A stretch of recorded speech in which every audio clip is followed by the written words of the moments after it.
வணக்கம். ஜவாய்ஜர் from Javadupatti Pudur power writer அப்படிங்கிற YouTube channel மூலமாக உங்களை மீண்டும் சந்திப்பு ரொம்ப மற்ற மகிழ்ச்சி. அதோட எங்கள் சேனலை சப்ஸ்கிரைப் பண்ணுங்கள், பெல் பட்டன் அழுத்த மறந்துடாதீங்க. அதோட எல்லாத்துக்கும் ஷேர் பண்ணுங்கள். பாஜகவோடு கூட்டணி சேர்ந்த ஒரு கட்சியினுடைய ஒரு தலைவர், நிஷாத் கட்சி தலைவர் அவர் தான். இன்னைக்கு ஊபியில் மீன்வளத்துறை அமைச்சராக இருக்கிறார். பேர் சஞ்சய் நிஷாத்.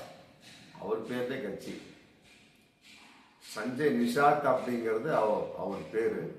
கட்சியோட பேர் நிஷாத் கட்சி.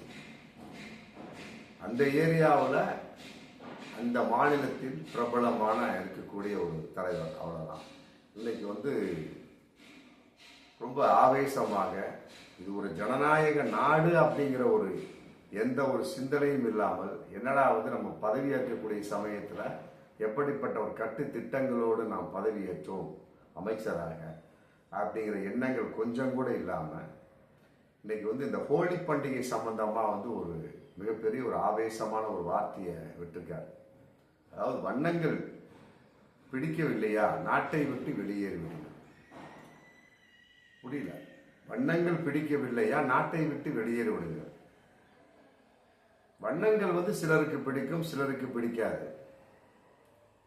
இஸ்லாமியர்களும் சிலருக்கு பிடிக்கும், சிலருக்கு பிடிக்காது. கிறிஸ்துவர்களும் சிலருக்கு பிடிக்கும், சிலருக்கு பிடிக்காது. ஏன் இந்து நண்பர்கள்ட்ட கூட, இந்துக்கள்கிட்ட கூட ஏகப்பட்ட பேர் கலர் பிடிக்காது. சில பேர் பார்த்தீங்கன்னா சட்டை வெள்ளையாக தான் போட்டிருப்பாங்க. இந்துக்கள் நிறைய பேர் போட்டிருப்பாங்க, ஒயிட் அண்ட் ஒயிட் போட்டிருப்பாங்க. கேட்டால் எனக்கு ஒயிட் ஷர்ட்டு தான் சார், இது கலர் ஷர்ட்லாம் எனக்கு பிடிக்காது, அதை துவைச்சிட்டு இப்படி தான் ஒரு விஷயமா இருந்தாலுமே கூட அந்த வெள்ளையை போட்டால் தான் நல்லா இருக்கும். அப்போ இவர் என்ன சொல்றாரு சஞ்சய் நிஷாத், வண்ணங்கள் பிடிக்காதவர்கள், வண்ணங்களை எதிர்ப்பவர்கள் நாட்டை விட்டு வெளியேறி விடலாம். அதான் ஒண்ணுமே இல்லை. ஹோலி பண்டிகை நடந்துகிட்டு இருக்குதுங்க. ஹோலி பண்டிகை என்பது வண்ணங்களின் திருவிழா, தீபாவளி என்பது தீபங்களின் திருவிழா. அவ்வளவுதான், வேற ஒன்றும் கிடையாது. தீபாவளி அப்ப பட்டாசு வெடிக்கிறாங்க, என்னென்னமோ பண்றாங்க. அது பக்கத்து வீட்டுல பத்தி எரியுது, தகராறு, போலீஸ் வருது. ஏன் ஏகப்பட்ட குடிசைகள்லாம் எரிஞ்சு நாசமாயிருக்கு தீபாவளி அன்னைக்கு. இந்திய அளவுக்கு, குறிப்பாக தமிழகத்தில் பார்த்தோம்னா எத்தனையோ நடந்திருக்கு. அதுக்காக தான் மு.க. ஸ்டாலின் தீபாவளி வாழ்த்தை சொல்றது கிடையாது. ஆமா, அவர் சொல்லக்கூடிய ஒரு விஷயம் எங்களுடைய திராவிடத்துக்கு ஒத்து வராது. தீபாவளி என்பது வெளிநாட்டு இறக்குமதி. அதே போலதான் ஹோலி வெளிநாட்டு இறக்குமதி. தமிழ்நாட்டில் பாருங்க, அந்த ஹோலி பண்டிகை யாருமே கொண்டாட மாட்டாங்க. பெரும்பாலும் இருக்கக்கூடிய மார்வாடிஸ், மற்றபடி வட இந்திய நாட்டில், வட இந்தியாவில் இருக்கக்கூடிய இங்க இருக்கக்கூடியவங்க கொண்டாடுவாங்க. ஒழிய தமிழர்லாம் திராவிடத்தை சேர்ந்தவங்க, தமிழகத்தை சேர்ந்தவங்களாம் பக்கத்திலே போக மாட்டான். ஏன்னா அவனுக்கு தெரியும், ஆமா, எது நியாயமான பண்டிகை, எது தர்மமான பண்டிகை, எது நம்முடைய பாரம்பரியத்தை தூக்கி நிறுத்தக்கூடிய ஒரு பண்டிகை. ஜல்லிக்கட்டை போன்ற அந்த பொங்கல், அதில் பார்த்தீங்கன்னா தமிழன் எல்லாம் கொண்டாடுவான். இதுதான் அவனவன் தன்னுடைய பாரம்பரியத்தை பாதுகாப்பதற்காக திருவிழா என்ற பேரை கொண்டாடிட்டு இருக்காங்க. அதே போல ஊபியில ஹோலி பண்டிகை கொண்டாடுறாங்க. Right, okay. வண்ணங்கள் பிடிக்கவில்லை என்றால் நாட்டை விட்டு வெளியேறுங்கன்னு சொல்லக்கூடிய அளவுக்கு இதுல என்ன பாயிண்ட்? ஏன் போகில கூட, பொங்கலை விட போகி புகை ஃபுல்லா ஊரெல்லாம் பயங்கரமான ஒரு புகை. ஏதாவது ஒரு எதிர்கட்சி தலைவரோ, மற்றபடி இஸ்லாமிய கட்சி தலைவரோ, கிறிஸ்துவ கட்சி தலைவரோ, இல்ல புத்திஸ்டோ, மற்றபடி வேறு ஏதாவது சீக்கிய ஒரு கட்சி தலைவரோ சொன்னாங்களா, போகி ஊரெல்லாம் புகையா இருக்கு, புகை போடுவோம், நாட்டை விட்டு வெளியேறி விடுங்க. அதே மாதிரி தீபாவளியில ஒரே ஊரெல்லாம் ஒரே சவுண்டு, ஒரே புகைகள், புகையை ஏற்படுத்தக்கூடிய நாட்டை விட்டு வெளியேறி விடுங்க. யாராவது சொன்னாங்களா?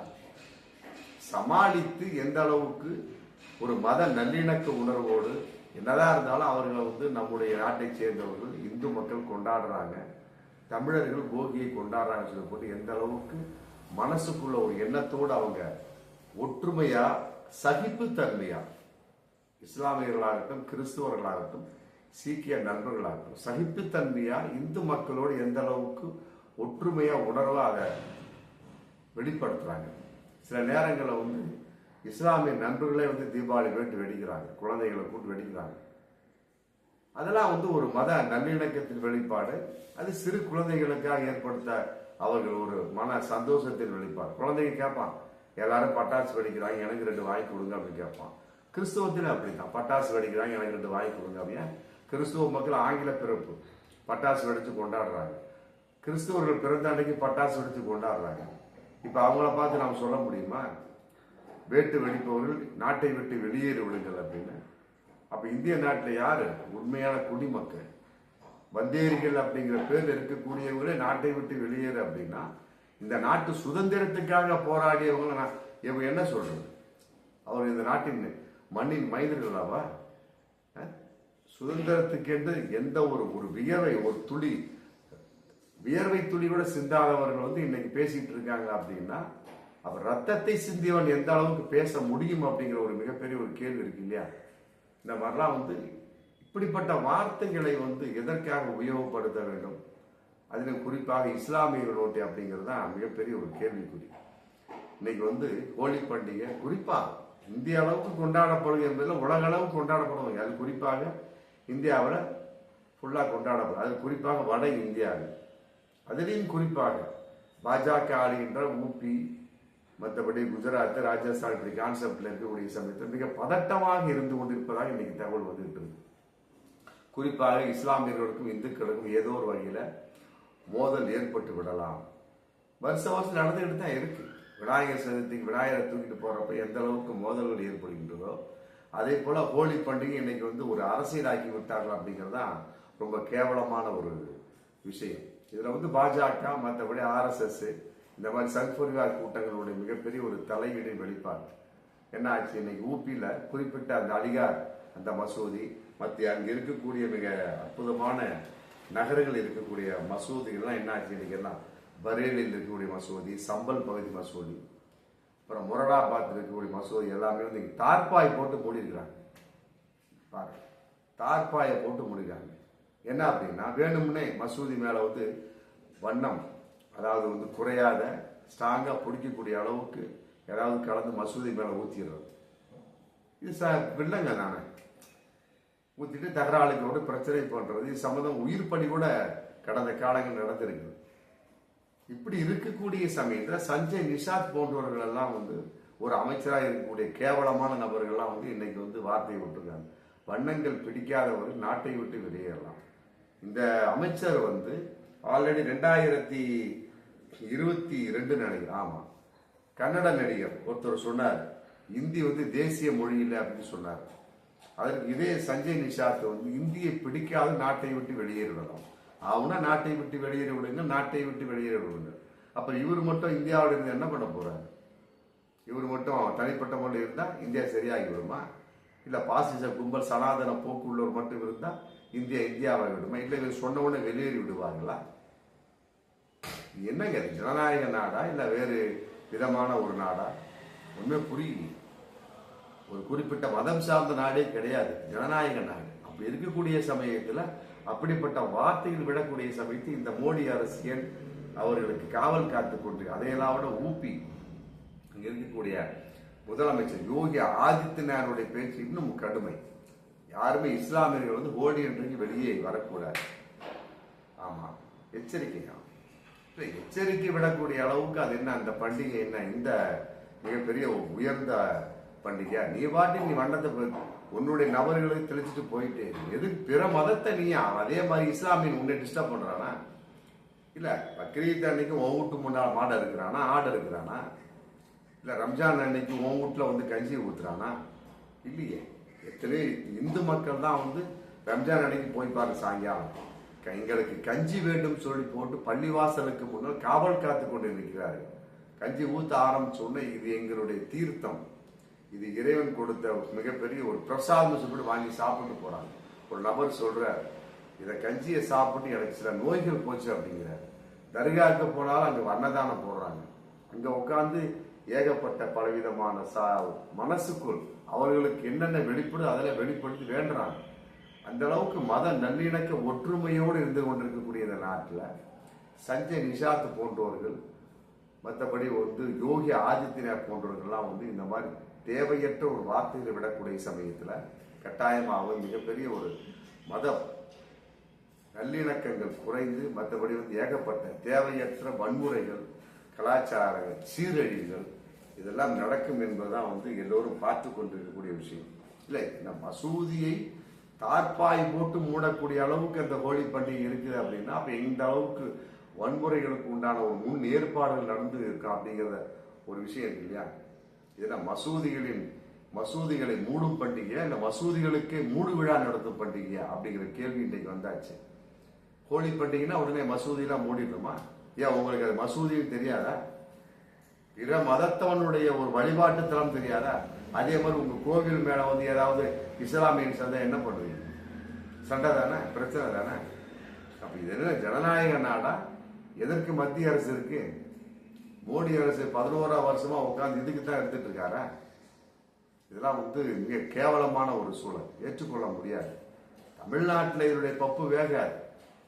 இருந்தாலும் வட இந்தியாவை பொறுத்த வரைக்கும் வேண்டுமென்றே சில நபர்கள் அதற்கென்று அது வந்து கடந்த காலங்களில் வந்து வேண்டுமென்றே மசூதி மேல இந்து மத வெறியர்கள் இந்த சாயத்தை வந்து அழிக்க முடியாத சாயத்தை பூசி பலவிதமான கலவரங்கள் உயிர்ப்பலி நடந்தாலும் தகவல்லாம் வந்துகிட்டு இருக்கு.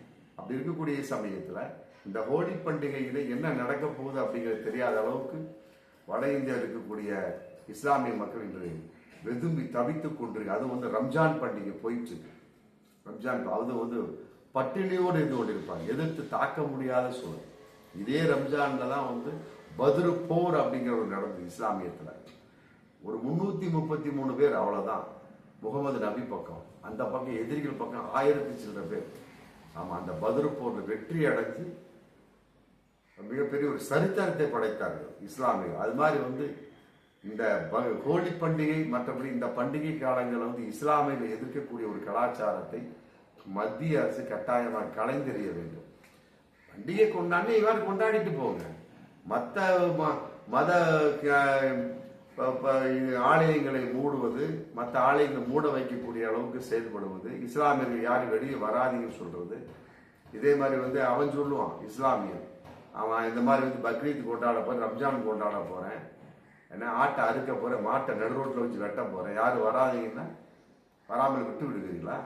ஏற்றுக்கொள்ள முடியாது. இதெல்லாம் வந்து மத்திய அரசு இரும்பு கரம் கொண்டு அதெல்லாம் முடியாது. ஏன்னா அவங்களே இதுக்கு உள்ளூர் அப்படிங்கிறதான் வந்து நிதர்சனமான ஒன்று. அதனால வந்து இப்படிப்பட்ட விஷயங்கள்லாம் வந்து தொடர்ந்து வரக்கூடிய சமயத்தில் கட்டாயமாக மிக பெரிய மத மோதல்கள் கட்டாயமாக வெளிப்படும். இதை வந்து இன்றோடு இந்த வருஷத்தோடு கலைந்து விட வேண்டும்.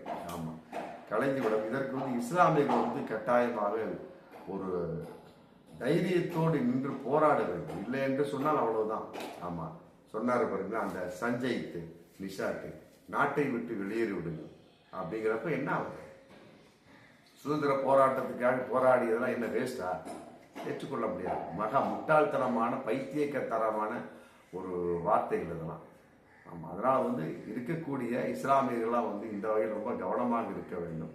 அதையெல்லாம் விட இந்து மக்களே வந்து பலவிதருக்கு இந்த தமிழ்நாட்டை பொறுத்தவரை இந்த பண்டிகைக்கு நேர் ஆப்போசிட்டாக தன்னுடைய கருத்துக்களை சொல்லிட்டு தான் இருக்கிறாங்க. ஆமா, இதெல்லாம் வந்து ஏற்றுக்கொள்ள முடியாத ஒரு விஷயம் அப்படிதான் சொல்லிட்டு இருக்காங்க. இருந்தாலுமே வந்து இதை வந்து வைத்து வட இந்தியாவில் இருக்கக்கூடிய பாஜக போன்றவர்கள் எல்லாம் வந்து ஒரு மிகப்பெரிய அரசியலை பண்ணுவது என்பது இந்த இந்திய ஜனநாயக நாட்டை ஏற்றுக்கொள்ள முடியாத விஷயம். இதை வந்து மத்திய அரசு உணர்ந்து அடுத்த வருஷத்திலிருந்து இந்த மசூதியை மூடுறது, என்ன நாட்டை விட்டு வெளியேறுங்கள் சொல்றது, முஸ்லீம்கள் வீட்டை விட்டு வெளியே வராதிங்க சொல்றதெல்லாம் வந்து இருக்கக்கூடாது. இருந்தது அப்படின்னா அப்புறம் இஸ்லாமியர்கள் தன்னுடைய வேலையை காமிப்பாங்களா இல்லையா? அப்படிங்கிறப்ப நாடு என்ன கலவர பூமியாக மாறிடும். இதை வந்து இந்த மோடி அமித்ஷா உணர வேண்டும். ஆமா, 2 தட்டு தட்டி வச்சு உங்களுடைய கொள்கை உங்களோடு வைத்துக் கொள்ளுங்கள். ஆமா, அதுதான் வந்து எல்லோருக்கும் நன்மை. ஆமா, பார்ப்போம். இதெல்லாம் வந்து தப்பு. சாது மிரண்டால் காடு கொண்டார். பார்ப்போம் மீண்டும் அடுத்த வீடியோ. நன்றி.